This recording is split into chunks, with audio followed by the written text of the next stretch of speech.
E se você já se imaginou recebendo dinheiro todos os meses sem precisar trabalhar, ou até se você já pensou em montar uma carteira de fundos imobiliários para poder complementar sua renda ou se aposentar, esse vídeo é para você. Hoje eu estou trazendo a história do André, que foi um cliente de consultoria que eu atendi e durante vários anos aí de trabalho, o André conseguiu juntar R$ 500 mil. E a ideia do André, inicialmente, era de pegar esses R$ 500 mil e montar uma carteira de fundos imobiliários para tentar viver dessa renda.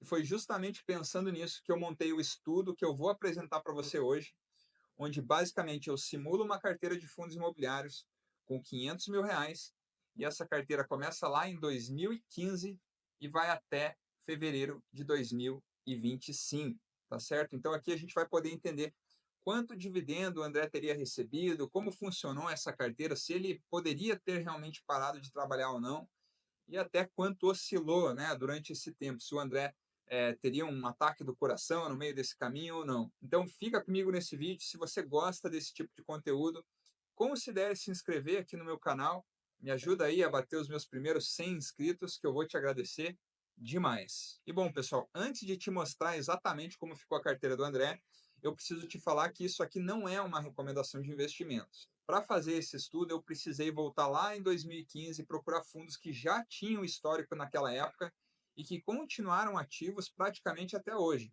Então, isso afunilou muito as minhas opções de diversificação. Então, não é uma carteira que eu recomendaria de ser feita hoje.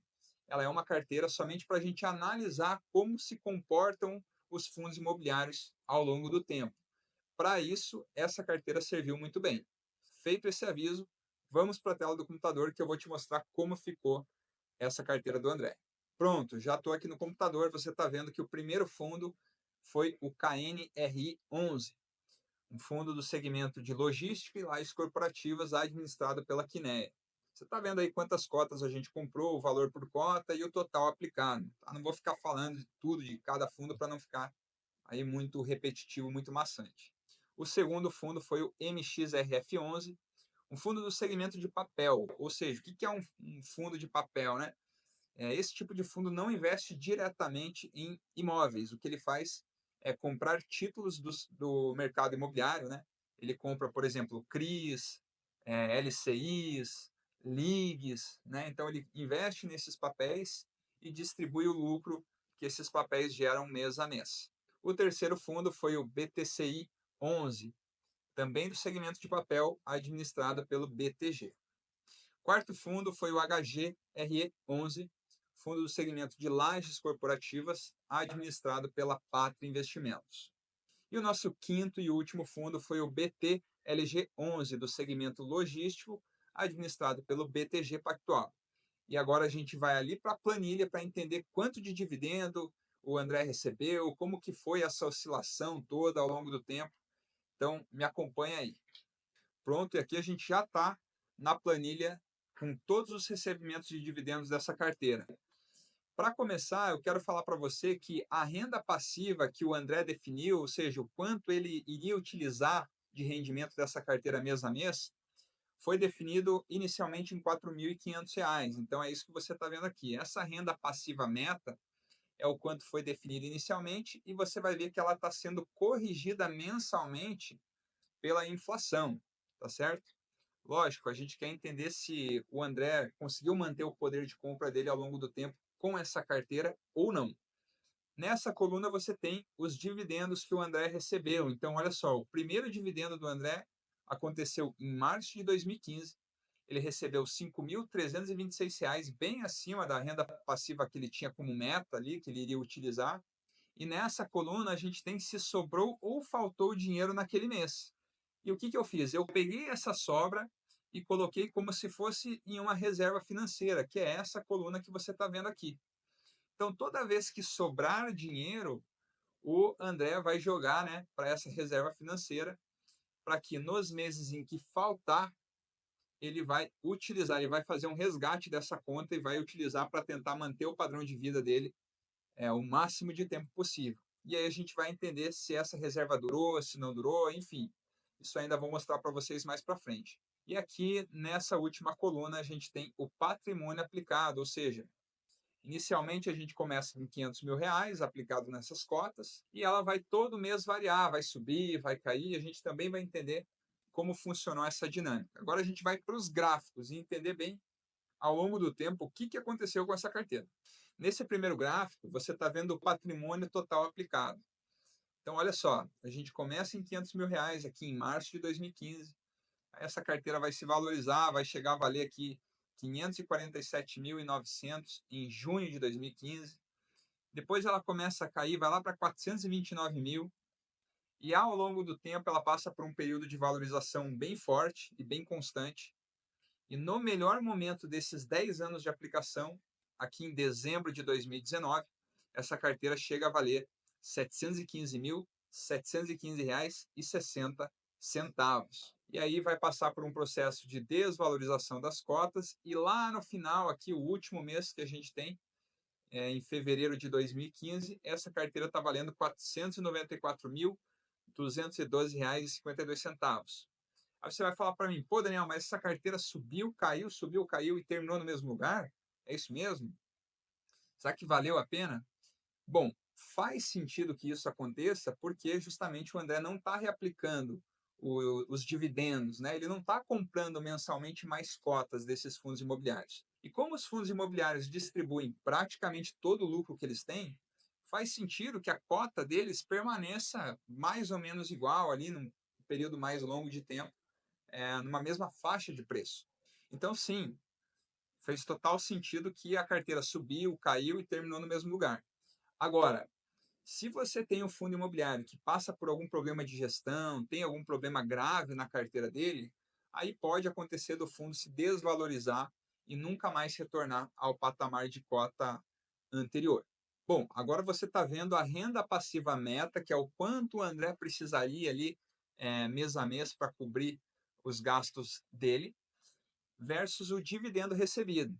Então, a gente começa aqui com uma renda passiva meta de R$ 4.500. Ao longo do tempo, ela vai subir basicamente sem parar. Quando foi aqui em abril de 2020, a renda passiva meta do André já estava em R$ 5.816. Então, veja como aumentou. Depois da pandemia, aqui, vamos colocar em julho de 2022, já está em mais de R$ 7.000. E no último período aqui, em fevereiro de 2025, a renda que o André precisaria seria de R$ 7.734,59. Então, quase dobrou aí lá do início do período até o final. Bom, e os dividendos do André? Como que funcionou aí? O que aconteceu com esses dividendos? A gente começa em março de 2015, ele recebeu 5.326, bem acima do que ele precisava, como a gente já viu anteriormente. Aí você vai me perguntar, pô, Daniel, mas o que aconteceu aqui no mês de agosto e no mês de setembro de 2015, que ele recebeu um valor muito maior, né, do que toda a série histórica?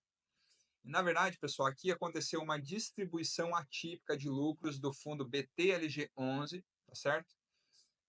Esse fundo ele tinha imóveis que ele fez a venda desses imóveis com lucro e distribuiu esses lucros nesses 2 meses. Então foi realmente uma operação bem atípica e que não é algo que você espera que aconteça de forma rotineira no fundo imobiliário. Normalmente os dividendos são mais estáveis, então você não vai ter esse tipo de distribuição sempre. E aí os dividendos continuaram ali na faixa entre 6.000 a 4.000 reais, mas foram diminuindo ao longo do tempo até chegar em dezembro de 2017 em R$ 2.713. Então aqui a gente teve uma renda bem baixa. E essa renda voltou a oscilar, se recuperou, chegou na faixa dos 4.000. Aqui em dezembro de 2021 a gente teve um mês que foi bem melhor, que foi de 5.908. E no final do período, aqui no último mês, o André recebeu por volta de R$ 4.682 de dividendos, ou seja, bem abaixo do que ele precisaria para manter o poder de compra dele. E nesse último gráfico a gente tem a reserva financeira do André. Então olha só, o André começou bem positivo, recebendo acima do que ele precisava em abril de 2015, né? Teve uma valorização bem expressiva aqui na reserva dele, principalmente por aquela distribuição atípica do fundo BTLG11. foi lá para 16 mil, no melhor momento chegou a 18.600 reais. Mas assim que a renda meta do André começou a subir muito ao longo do tempo, ali com a inflação, realmente os dividendos não conseguiram acompanhar. E aí o André precisou começar a usar essa reserva financeira que foi acabar lá por volta de setembro de 2017. Então, o que tudo isso aqui representa? Né? O que isso quer dizer? Basicamente que o André conseguiu manter o poder de compra dele de março de 2015 até basicamente setembro de 2017. Daí para frente, se o André quisesse manter o poder de compra dele, manter o padrão de vida dele, ele teria que ou tirar de algum outro lugar, ou realmente não ia ter jeito, ele ia precisar baixar o padrão de vida, cortar gastos, enfim, ele teria que fazer alguma coisa diferente. E bom, pessoal, agora eu quero responder algumas perguntas bem importantes. A primeira, qual foi a renda média da carteira do André, né? Quanto na média o André recebeu? Basicamente, ele recebeu R$ 4.371, que na média ele deu um pouco abaixo do que inicialmente ele tinha como ideal, de R$ 4.500. E a segunda pergunta é, ao longo desses 10 anos, quanto o André recebeu de dividendos? E a resposta está aí para você, R$ 524.542,65. Aí, basicamente, ao longo de 10 anos de uma carteira feita com R$ 500 mil. E a terceira pergunta é, quanto variou a carteira de fundos imobiliários do André? E a gente viu que no pior mês ela chegou a valer R$ 429.096. E no melhor mês ela chegou a valer R$ 715.715,60, o que é uma oscilação ali relativamente alta. E a quarta e última pergunta, será que foi possível corrigir a renda do André pela inflação, mesmo usando os dividendos? E a resposta a gente já viu que não. Provavelmente, se a gente reaplicasse esses dividendos, seria bem possível repor a inflação, mas aí o André não poderia utilizar os dividendos, né? Então a gente fica naquela eterna balança de usar os dividendos ou não usar. Enfim, isso são escolhas que a gente tem que fazer. E agora eu quero te passar algumas informações que são muito importantes se você tem algum tipo de ideia parecida com a do nosso amigo André aqui. E a primeira é que você tem que calcular muito bem esse momento que você vai começar a usar os dividendos de uma carteira. Porque a partir desse momento, muito provavelmente, a tua renda real, ou seja, a sua renda mês a mês descontada da inflação, ela vai começar a ficar menor. E o seu custo de vida, ele é corrigido pela inflação praticamente todo mês. Então, se você não calcular bem esse momento, provavelmente lá na frente você vai passar algum tipo de necessidade ou você vai ter que baixar o seu padrão de vida. E a segunda observação, que também é extremamente importante, é a diversificação. Nessa carteira do André, a gente não diversificou, a gente poderia ter colocado em outros ativos, atrelados ao CDI, atrelados à inflação, e esses ativos ajudariam a proteger a carteira no momento de desvalorização, de menor rendimento.